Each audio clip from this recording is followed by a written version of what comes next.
The sound of some four-strokes will be taking over State Farm Stadium this Saturday night as Monster Energy AMA Supercross and FIM World Championship comes on in for round number 4 into Glendale. To get ready for our two-wheelers coming into Glendale, Arizona, joining us on the inside lane. He is Arizona's own dirt bike star, turning pro back in 2006. He's an X Games bronze medalist and the 2019 SX2 Australian Supercross Champion. Riding the Chaparral FXR Racing number 49 450 Honda from Phoenix, Arizona, it's Chris Blose. Chris, thanks for joining me, man. Yeah, thanks for having me on. Hey, it's a pleasure to have you on. One of Arizona's own, one of the best dirt bike riders from Arizona, as you're more indoor now, but still racing about year-long. And, of course, we got to talk about that SX2 championship down in Australia. Winning a championship at 31 years old, now you're 32. Did a championship kind of revitalize Zombie Blose coming into 2020? Not necessarily. I think I was always obviously capable of it, and it just, proved to myself that I could still do this. So yeah, coming into 2020 was obviously somewhat of a confidence booster, and last year I actually had a really good season, so it was just kind of going off that confidence and the Australian confidence. So yeah, 2020 is doing pretty good so far. Few different times on the podium, including on the podium a couple of times. Bowie Blose had a couple of his own appearances on the Australian podium. Okay, when's he gonna bike? What is he gonna be riding? When is Bowie gonna start his riding career? I know he's still young, but come on, you gotta start him young, right? Right. Yeah. No, he's he's like 6.5 months old now, and yeah, he was on the podium already. Had his first couple podium shots and stuff like that. So it was cool to have him there in Australia and experience that with him. And not sure. He's your a little strider. He's just waiting to get big enough to start riding. So kind of whatever he wants to do. And how has having a child kind of impacted your life, both at the track, away from the track? Of course, growing the family always changes that career. Yeah, it definitely does. It definitely changes, like you said, and it's for the better. I mean, I couldn't imagine life without him now. So it's crazy how that changes. I mean, before it's like, man, when you're younger, you're like, I can't imagine having a kid right now, or and just pretty much everything changes. Now it's amazing. I mean, like I said, I couldn't imagine life without him, and it's like I get to share these moments with him at the track, and even just during the day if he's doing something new, like rolling over or hitting up, he does something new every day, I feel like. So it's cool to experience that and be a part of that as well. And so Bowie's got his seats all ready to go for Saturday night, same with Mama or something like that at Daddy's home race? Yeah, Bowie's already got his seats. He's got his little headphones. He's ready to go. All right, so now with all the important stuff out of the way, we'll actually talk about the race coming up on Saturday night.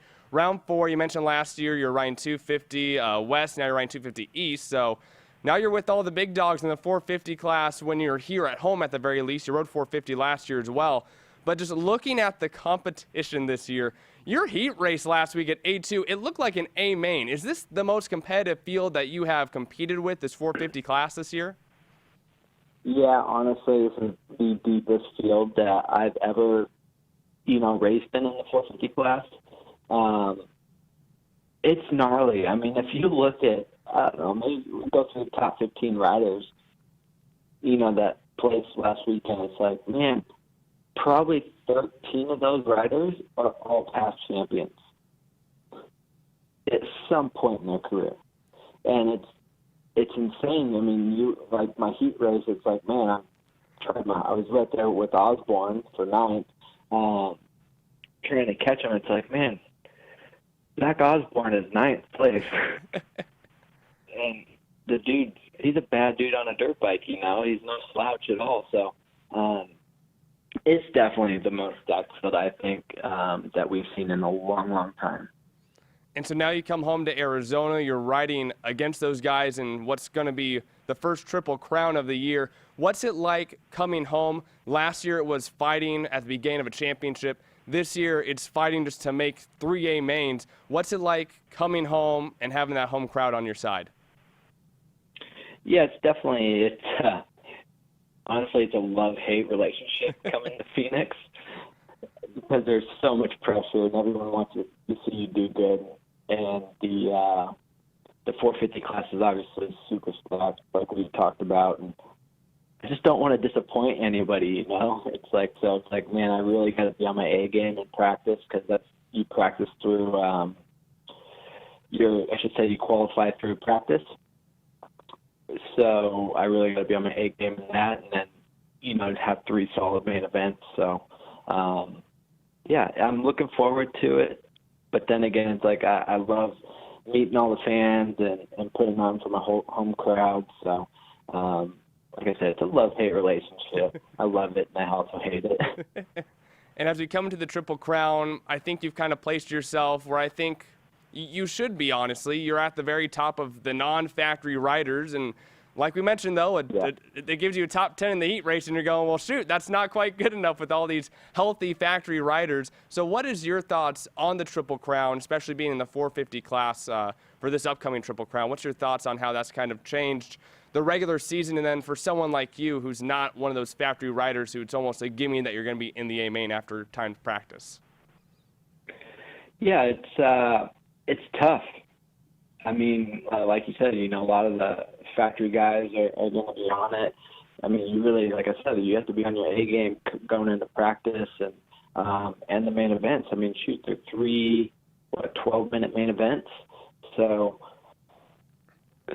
everyone's going to be sprinting, and it's who knows? I feel like every Triple Crown race we do, like, there's always some chaos going on.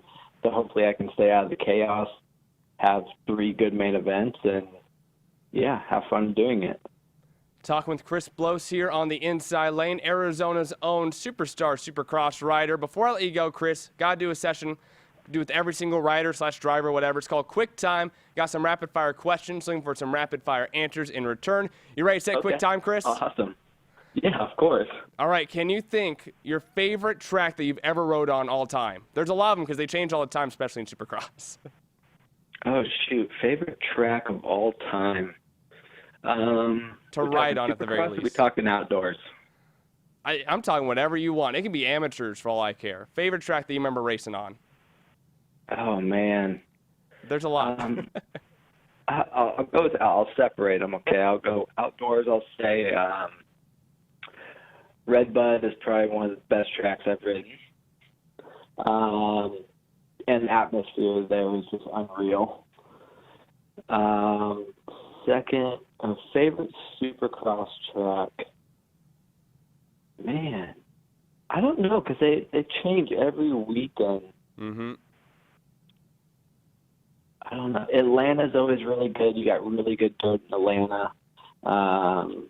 Except I'm more of like a hard pack guy. I like hard pack dirt. Obviously, I grew up here, lived here my whole life, so it's all hard pack stuff. Phoenix, they've had some really good tracks. I mean, there's definitely some really good tracks I really liked.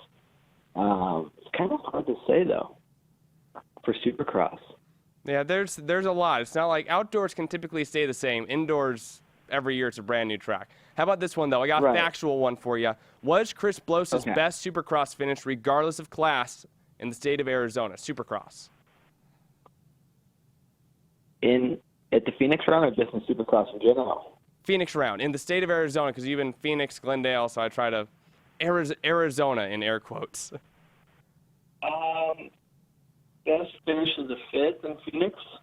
5th place, January 10th, 2009, the Supercross Lights. Correct. Yep. I knew you were going to have that. All right. For a lead. I got an interesting one here. Everyone trains in California, Florida. Arizona's got great weather, none of the humidity. Would you be opposed to more riders coming into your house and training in Arizona? Yeah, I don't care. I mean, I think it'd be better. Obviously, California is like the heart of motocross and you have Florida where everyone trains at, and the Carolinas too with all the training facilities. But man, like, we got such good weather all the time. Like, I wish more people would come down here because it would elevate our riders and our tracks and stuff like that. So, yeah, I'm more than happy to welcome that for sure. And I'm not one to I just obviously swallow my pride if I get beat. If I get beat. But no, I mean, that's where I feel like Arizona's kind of lacking a little bit, is like we really don't have anyone coming out of Arizona. I feel like that's going to be on their game going into Supercross, you know what I'm saying? So yep. I just wish, we'd had a little bit more. And I know, like, Bobby at Arizona Cycle Park is really trying. I just wish we had more tracks and better, more realistic stuff. So our riders could be more prepared for going into Supercross and stuff like that. And so kind of bouncing off that, one final question for you. You get a youngster come up to you while you're training one day. He asks you about, how do I become a pro? What advice would you give him to be a guy to come out of Arizona like you did? Ooh, what advice? I always tell people to have fun, honestly. If you're not having fun doing it, that's why we all started riding, right? I mean, granted, you got to work hard and do everything else that comes with it. But if you're not having fun doing it, then it's just miserable, and you don't really want to do it. So to go training and to practice and all that, it's a lot harder if it's not motivating. So I always tell, the kids or the young teenagers who are, trying to go pro and stuff like that, Chris, what do I need to do? It's like, man, just have fun doing it. If you really enjoy it, we all started riding because we love to ride. If you do it for that, then the rest will be easy. So that would be my main advice. Just have fun doing it, and if you're going to have fun doing it, work hard at it. Hey, and that's life advice. That's everything right there. Chris, thank you, man. One of the most fun guys out there to watch, both on the track and maybe in the pits as well. They're out in Supercross. Look forward to you competing for a championship in the 250 East class. But until then, Saturday night, AMA Monster Energy Supercross out at State Farm Stadium in Glendale. We'll all be rooting here for the Arizona boy, Chris Blose. Hopefully, Bowie gets some good Chris Blose gear sometime soon. Once again, Chris, thanks to you for joining us. Yeah, thank you guys for having me. I appreciate it. This was the Inside Lane going inside the world of racing here in the state of Arizona. Keep it to sports360az.com for all your racing updates here in Arizona.